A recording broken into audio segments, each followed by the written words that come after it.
Hello, everybody. It's the Ghoulish Gamer here, finally bringing back another video after several months. So, obviously, over the last year, I have not been able to post very regularly. Right around the time Legends ZA came out, I got really excited and really wanted to pump out a bunch of guides and just give my thoughts on the game. But it wasn't too long after that the game had released that I actually had a family member get admitted to a hospital. And life just kind of got really busy there for the next couple months after that. I really just wasn't able to keep up, and the video projects that I had kind of in the works just felt a little too late, a little too little at that point. So I ended up just kind of putting the brakes on putting out videos in general. I really don't expect this video to get a whole lot of views, but I did want to kind of give my thoughts on Legends ZA and the DLC from what I've been able to play so far, but we have Pokemon Champions right around the corner in the next couple days, and just kind of sum up some of my thoughts here before the focus of the channel shifts. So without any further ado, let's kind of get into things. A couple things I want to accomplish in this video. First of all, want to talk obviously about my thoughts on the DLC. Now, just quick disclaimer, I have not actually finished the rest of the DLC. Yeah, I only played a couple hours so far, I'd say. I also wanted to give my thoughts, like looking back retroactively on Pokemon Legends ZA as a whole. I think a lot of my views had changed from how I originally had felt as I was playing through the game in the first couple of days.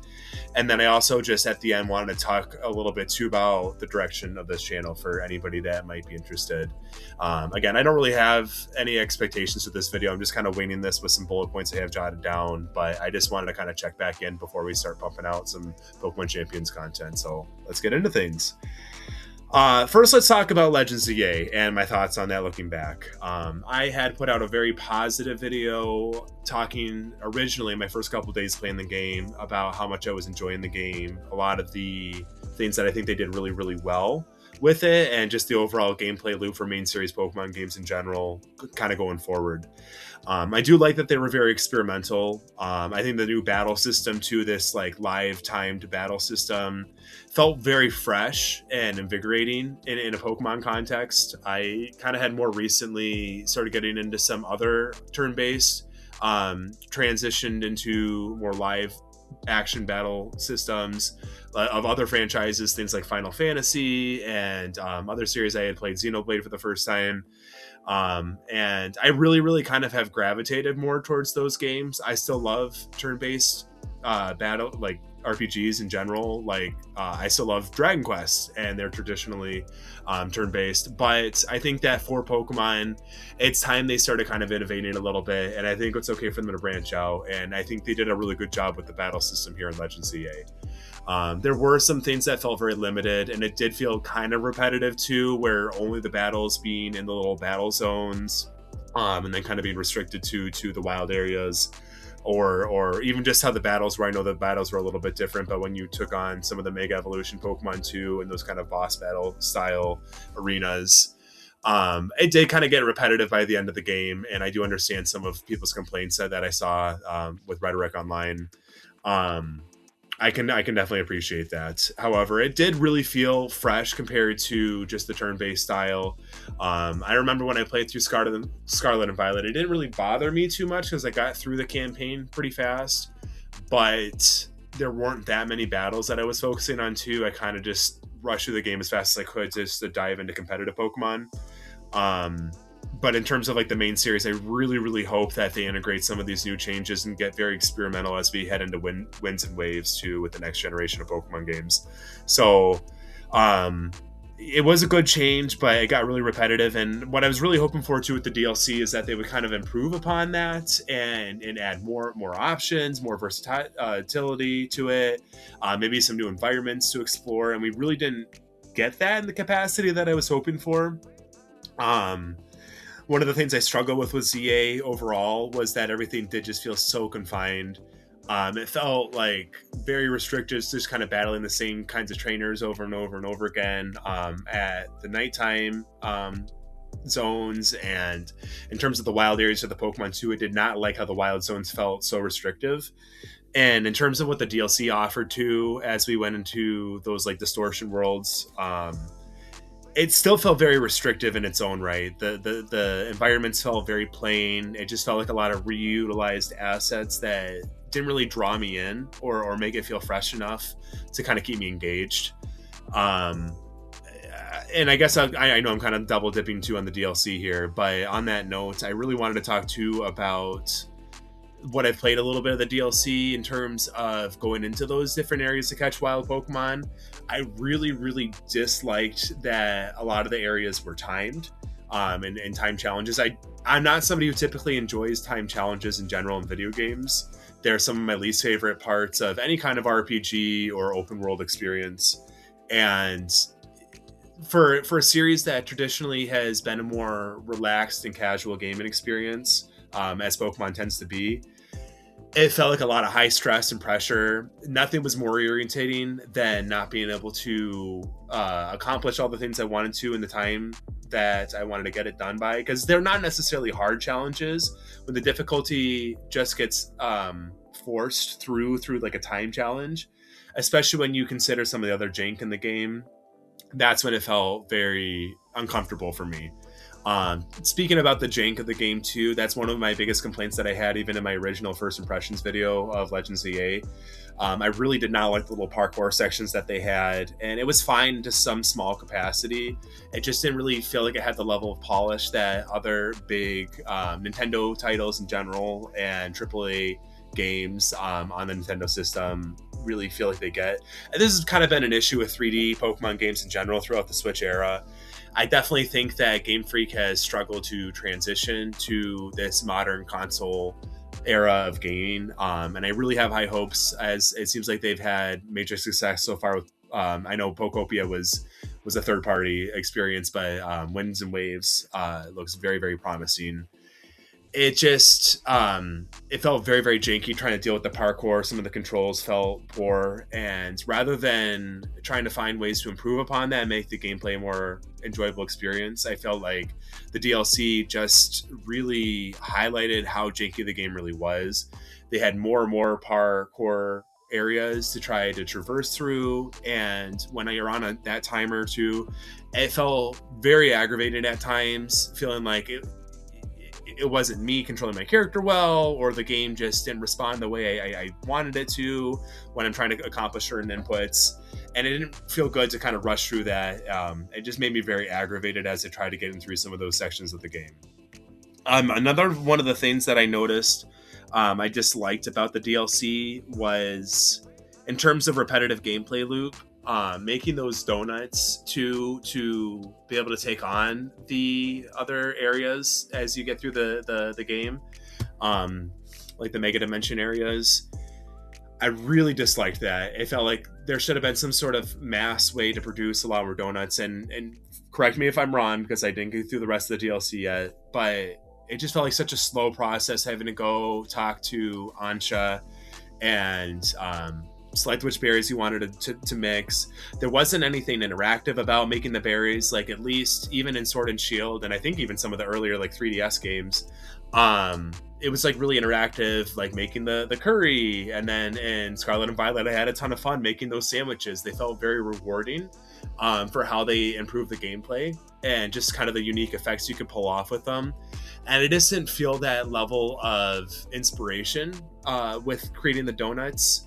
Again, I've only gotten through a couple hours of the game. Maybe there's more factors to it that they kind of release as it goes along. But I really feel like if there was something more interactive with it, they should have given us more of a taste of that earlier on in the DLC. It just didn't really hook me in. And if there truly is, that's the whole system that you have to deal with for the rest of the DLC, is just kind of picking a couple berries, and then eventually you acquire the higher quality berries that you can only access in these Mega Dimension zones. I really didn't like that. It just felt like really, really boring. It wasn't engaging. There wasn't any like thought process or strategy involved in it. You just kind of looked at the flavors and how they might interact with each other to get a good flavor. It just didn't draw me in. It wasn't a fun gameplay loop for me. And it was kind of disappointing overall that they didn't really seem to deliver on any big innovations here. What else do I want to talk about? We talked a little bit about forced difficulty too with the timing. I really didn't like the time sections too, and just feeling like I had to rush through trying to catch those Pokemon, fill up my Pokedex, or achieve other accomplishments. But I didn't like the forced difficulty too with the higher levels of Pokemon, with them exceeding level 100. That's something that sounded interesting in theory, but the execution of it was not very robust, in my opinion. Um, it just felt very forced. It felt like I was struggling to defeat certain Pokemon that I shouldn't have any challenge defeating.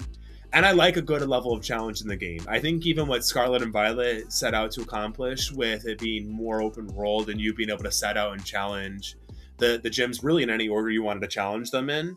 And then just have that higher level curve too if you wanted to challenge like a higher level gym earlier stages in the game. That felt better to me, and more like a fair challenge than just this forced artificial leveling curve. And I'll offer one comparison here. When I was playing through Zelda Tears of the Kingdom, I had accidentally stumbled across a boss that I didn't know I had access to early on in the game, as with the nature of open world games. But I didn't know that they had a hidden experience level system in the game that they don't show you. And when I had defeated this boss, it had given me all this artificial experience throughout the game, and that affected other parts of the world. All the enemies you would find across the world, where it would be those higher level variants. So your Bokoblins, for example, would be like instead of like a red or blue Bokoblin, you might get like the silver one. That's more challenging to defeat, and other areas of the game just were more and more difficult. And this is before I even challenged any one of the temples. And it made the gameplay loop very, very unfun, honestly. Just took all the fun out of it, and it wasn't even a good level of challenge. I just had to work so hard to try to accomplish basic bosses because I didn't have the level, like the access to the level of resources I needed to be able to challenge those areas at that given time. Now, it's not a perfect example, but that's very similar to the experience I've been having trying to get through this Mega Dimension DLC, where some of the difficulty just feels so forced, and the kinds of interventions that they offer you to challenge them, if you didn't play the game the exact way that the developers had intended you to be able to take on these challenges, it just felt like there wasn't a good alternative to try to get through these obstacles, and there was no strategy involved with trying to overcome some of these big hurdles. It wasn't like you could just choose good move sets or plan with a good strategy, good synergies across your Pokemon, and good setup moves to really overcome it. And that took a lot of the fun out of it for me. Again, when we talk about the donut making system not really offering any interesting, robust innovations, it wasn't really a fun process to go through. Having to do that over and over and over again, and just kind of farm in these uncomfortable areas and do the janky parkour just to kind of get access to the right kind of resources to even get through these areas, it just was not a fun gameplay loop. So overall, I haven't been having a ton of fun with the DLC. I do think that the game overall with Legends EA, they did a lot of good innovations to the Pokemon series as a whole, and I really hope that they continue to try to find and experiment with future entries. I'm super, super excited for Winds and Waves. That game looks far more polished from what we've seen so far, and I really think that if they can implement some of the best features from all of the Switch era Pokemon games, and just try to make the best product that they are capable of making, I have faith in Game Freak and all the other wonderful game developers that are going to be working on that game to come up with an excellent product. So we'll just have to wait and see. Time will tell, but I'm still a loyal Pokemon fan. I'm going to give it a fair chance when the game comes out. Overall, like I said, Legends EA was really fun when the game first came out the first couple weeks, but as time went on, I just found myself kind of gravitating towards other games in my backlog. I kind of fell out of it. I don't really have any desire to go and finish the Mega Dimensions DLC at this time, unless I feel like it's going to improve my gameplay experience with Pokemon Champions. So, I don't know. Let me know what your guys' thoughts are. Let me know if you guys finished the DLC and if I'm vastly overestimating how fun the DLC can be if you stick with it, or if you felt similar ways. I'm just kind of curious to see what your thoughts were. In terms of my future goals for the channel too, I talked a little bit about this before. This channel is going to be heavily focused on Pokemon Champions going forward. First and foremost, I'm a competitive Pokemon player. That's the whole reason I set out to make this Pokemon channel. And I really just want to make competitive Pokemon battling more accessible to a greater audience of people. And I think there's no better time than to do it with Pokemon Legends, Pokemon Champions. So I'm super excited. There are definitely some things that I take issue with. There's things I have on bridge with, but I think that we're going to have this huge wave of new players that are going to give competitive Pokemon battling a chance for the first time. And my goal is to really just kind of break things down at a more rudimentary level and create a bunch of guides too. So I'm super excited for that. Be on the lookout for a new series that I'm going to be doing called the Pokemon Battle Academy, where we're going to start very basic and then work our way up to really advanced concepts and team building ideas. We're also going to do moveset guides. We're going to post battle videos and a whole bunch of other things. So I'm super excited for this journey, and I look forward to seeing you there. This is the Ghoulish Gamer out.